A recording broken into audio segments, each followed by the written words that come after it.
দেশে কোরআন, ইসলাম, মসজিদ, মাদ্রাসা, আল্লাহ, রসুল, নবীর বিবিদের সম্পর্কে আপনি বাপের বিরুদ্ধে কিছু বলেন, মায়ের বিরুদ্ধে কথা বলেন, দেশের বিরুদ্ধে কথা বলেন, কোনো সমস্যা নাই। কিন্তু আল্লাহর বিরুদ্ধে, কোরআনের বিরুদ্ধে, নবীর বিরুদ্ধে, নবীর আকাশচুম্বী মর্যাদার বিরুদ্ধে যদি কথা বলেন, এদেশে যারা সিগারেটও খায়, সিগারেট খেতে পারে, 5 ওয়াক্ত নামাজ নাই বা পড়তে পারে, কিন্তু এই সমস্ত দুর্বল ইমানদারের মানুষগুলো তোর মতো কুলাঙ্গারকে ছেড়ে দিবে না। কথা বলেন ঠিক কিনা মুসলমান? এদের বিচার বাংলার মাটিতে হতেই হবে। কথা বলেন ঠিক কিনা? প্রধানমন্ত্রী শেখ হাসিনা, তার বাবা সম্পর্কে যদি কেউ বাজে মন্তব্য করে, তাকে ধরে 2-4 বাড়ি দেয়, এমনকি তার জেলও হয়, যাবজ্জীবন হয়, এমনকি ফাঁসিও হয়ে যায়। কথা বলেন ঠিক কিনা? তিনি তো হজ করেছেন, তিনি 5 ওয়াক্ত নামাজ আদায় করেন। যদি আপনার দাবি সত্য হয়ে থাকে, আপনার বাবার বিচার 50 বছর পরে বাংলার মাটিতে যদি হয়, যে কুলাঙ্গার পুলিশ সদস্য আল্লাহ নবীর বিরুদ্ধে, নবীর বিবি সম্পর্কে বাজে মন্তব্য করেছেন, তার চাকরি নট করতে হবে। তাকে জনগণের সামনে হয় ক্ষমা চাইবে, নয়তোবা প্রকাশ্যে ফাঁসির মঞ্চে ঝুলিয়ে তাকে হত্যা করতে হবে। এটা বাংলার 18 কোটি জনগণের দাবি। এই পৃথিবীর ময়দানে অনেক নাস্তিক বের হয়েছে, এসেছে, আবার চলে গেছে, পাস্ট হয়েছে, জাহান্নামের অগ্নিকুণ্ডে তারা নিক্ষিপ্ত হয়েছে। হাত আনতে চেয়েছে, তখন অমুসলিমেরা নিজেরাই নিজেদের গায়ে দোষটা চাপাই নেন নাই। এ পৃথিবীর এক দল কুলাঙ্গার, কোরআন বিরোধী, ইসলাম বিরোধী, মসজিদ মাদ্রাসা বিরোধী, আলেম বিরোধী, জান্নাত বিরোধী, জাহান্নাম বিরোধী একদল জাহান্নামের নরকীট মুসলমানের দ্বারাই অমুসলিমরা কাজ করে নাই, তাদের স্বার্থ হাসিল করেছে। একদল মুসলমান নামধারী কিছু নাস্তিককে দিয়েই এ ধরনের কাজ তারা বাস্তবায়ন করেছে।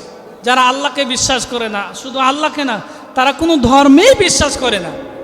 দেখবেন এ পৃথিবীতে কত ধর্ম আছে, হিন্দু, খ্রিস্টান, বৌদ্ধ, নাসারা, আরও কত কত ধর্ম আছে। এ কুলাঙ্গার, এ শয়তান, এ জারদ সন্তানগুলো কোনো ধর্মের ব্যাপারে তাদের কোনো বিশদজ্ঞান নাই, শুধু সমস্ত বিশদজ্ঞান ইসলামের বিরুদ্ধে। কথা বলেন ঠিক কিনা?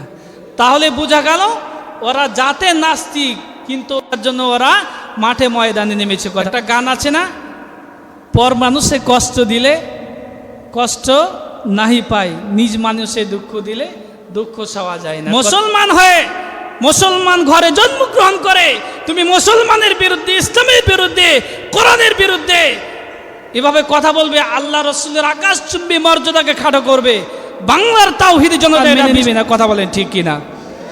যে পুলিশ সদস্য কাজ করেছে, সে পুলিশ সদস্য হোক আর যত বড় দায়িত্বপ্রাপ্ত ব্যক্তি হোক, আমরা প্রধানমন্ত্রীকে বলবো আমরা ভালোবাসি, আমরা ভালোবাসি বলে আপনি 18 বছর এখনো পর্যন্ত ক্ষমতায় আছেন। কথা বলেন ঠিক কিনা? আমাদের ভালোবাসার কারণে আপনি এখনো পর্যন্ত ক্ষমতার মস্তাদে বসে আছেন। এ দাবি যদি সত্য হয়ে থাকে, তাহলে যে পুলিশ সদস্য আমার নবী সম্পর্কে, আমার নবীর বিবি আম্মাজান খাদিজা আয়েশা সম্পর্কে বাজে মন্তব্য করেছে, অবশ্যই 24 ঘন্টার ভিতরে তাকে ফাঁসির মঞ্চে ঝুলিয়ে তাকে হত্যা করতে হবে। এটা বাংলার 18 কোটি মুসলমানের দাবি। কথা বলেন ঠিক কিনা? এটা অবশ্যই মানতে হবে, আপনাকে অবশ্যই দাবি বাস্তবায়ন করতে হবে। নাস্তিক হুমায়ুন আজাদ, এ ছিল জাহান্নামের এক কুখ্যাত নারকীট। এ শয়তান ইসলাম সম্পর্কে যত বাজে মন্তব্য করেছে, কবির শামসুর রহমান, আমরা এদেরকে বলি বুদ্ধিজীবী। এই শয়তান, তুই কিসের বুদ্ধিজীবী? যার ভিতরে বিশ্বনবীর শ্রদ্ধা নাই, আম্মাজান আয়েশা রাদিয়াল্লাহু তাআলা আনহা, খাদিজা, এত বড় বড় মহামানব, তাদেরকে শ্রদ্ধার সাথে কথা বলতে পারেন, এরা কিসের বুদ্ধিজীবী? আমি বলি এরা বুদ্ধি প্রতিবন্ধী। কথা বল, বোরকার বিরুদ্ধে কথা বলার দরকার। অমুসলিমরা নিজেরা স্ট্যাটাস দেন নাই, মুসলমান নামধারী তসলিমা নাসরিনকে দ্বারা তাদের স্বার্থ হাসিল করার চেষ্টা করেছে। তসলিমা নাসরিন বোরকার বিরুদ্ধে কথা বলে নাই? একটু জোরে বলতে হবে, বলেছে না বলে নাই? তসলিমা নাসরিন বোরকার বিরুদ্ধে কথা বলেছে, বাংলার জমিন থেকে পালানোর সময় তাকে বোরকা পরে পালাতে হয়েছে। কথা বলে ঠিক কিনা? কবির চৌধুরী, এরা শুধু মুসলমানের দুশ্মন নয়, এরা ইসলামের দুশ্মন। আসাদ নূরের কথা তো আমরা বারবার শুনেছি, প্রতিনিয়ত ফেসবুকে স্ট্যাটাস দিয়ে আমার নবী, কোরআন, ইসলাম, মসজিদ, মাদ্রাসা, আলেম ওলামাদের সম্পর্কে এভাবে প্রতিনিয়ত বিষদগার করতেছে। আমি বলতে চাই যে পুলিশ সদস্য, যে পুলিশ অফিসার এ কাজ করেছেন তার ভুল হয়তো বা বুঝতে পারবে।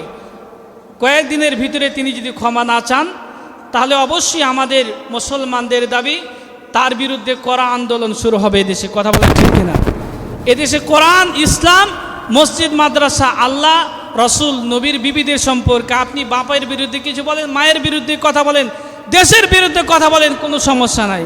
কিন্তু আল্লাহর বিরুদ্ধে, কোরআনের বিরুদ্ধে, নবীর বিরুদ্ধে, নবীর আকাশচুম্বী মর্যাদার বিরুদ্ধে যদি কথা বলেন, এদেশে যারা সিগারেটও খায়, সিগারেট খেতে পারে, 5 ওয়াক্ত নামাজ নাই বা পড়তে পারে, কিন্তু এই সমস্ত দুর্বল ইমানদারের মানুষগুলো তোর মতো কুলাঙ্গারকে ছেড়ে দিবে না। কথা বলেন ঠিক কিনা মুসলমান? এদের বিচার বাংলার মাটিতে হতেই হবে। কথা বলেন ঠিক কিনা? আল্লাহ